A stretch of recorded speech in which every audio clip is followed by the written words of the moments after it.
Hello, welcome to this channel of the Gaia Eurofan, that's me. For today's episode I'm going to review the Maltese entry for Junior Eurovision 2022, which will be represented by singer Gaia Gambuzza with the song Diamonds in the Skies. After the vocal extravaganza combined with hip-hop shown to us by Ike and Kaya in last year's contest, Malta continues in the junior competition, having achieved modest results in the last times they have participated, but focus on the attempt of achieving a third victory. Let's see a little more from the artist that will represent the Mediterranean island on Yerevan.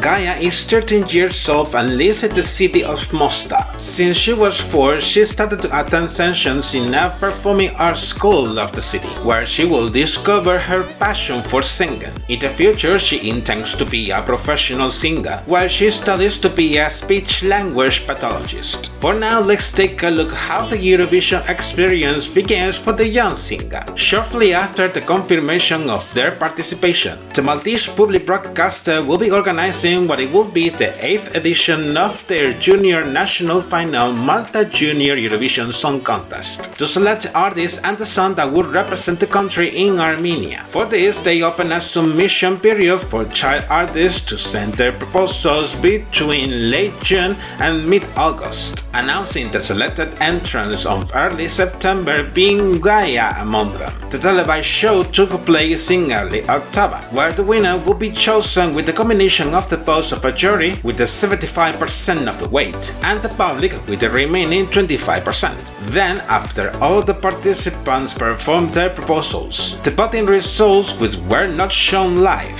proclaimed Gaia as the winner, thus becoming the Maltese representative on the main stage of Yerevan.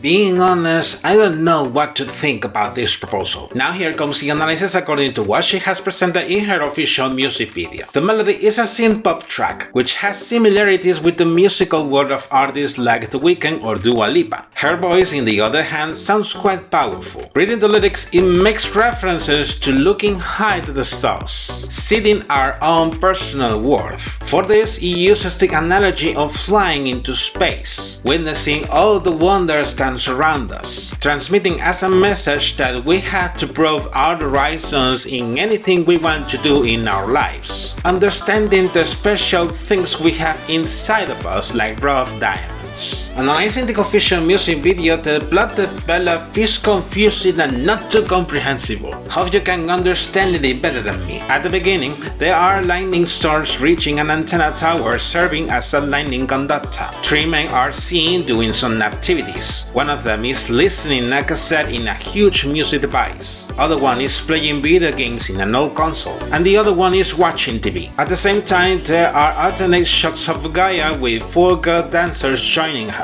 in a place supposedly located in outer space, being surrounded by neon lights and rocks. With the first verse, you can see that the lightning seen previously will be interfering with the functioning of the devices used by the men, punching them in an attempt on doing a hit adjustment. While this happens, Gaia and the girl dancers are performing a choreography, the chorus. With the second verse, the same dynamic seen previously is repeated, although with the second chorus there are short confusing moments, as 2 of the men start suddenly to do dance moves, like they were hypnotized, and later they react without understanding what happened to them. If they do not understand it, I could not give a clue. During the bridge, the 3 men are going to the antenna tower, but it's not clear why or for what. Logically, if there are lightning storms in the area, it's not recommended to stay around as you are at risk of having an electric shock. In the last chorus, Gaia is also seen near the antenna tower. Again, what is she doing there? Towards the end of the music video, it's seen that the men which have arrived to the antenna tower are suddenly teleported to the place full of neon lights and rocks where Gaia was before.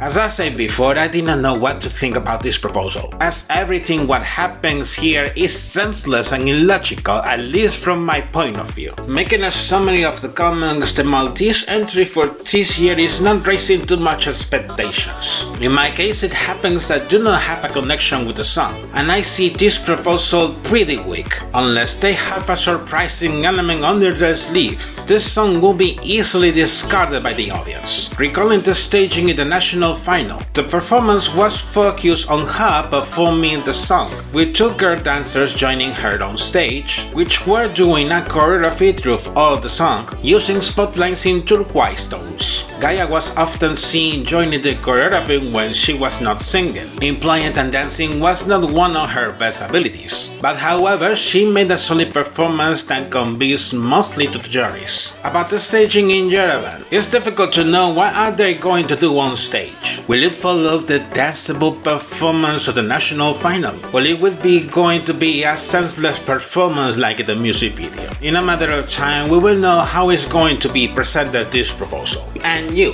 what do you think about the Maltese entry for this year? Leave your comments down below so we can make a little more discussion.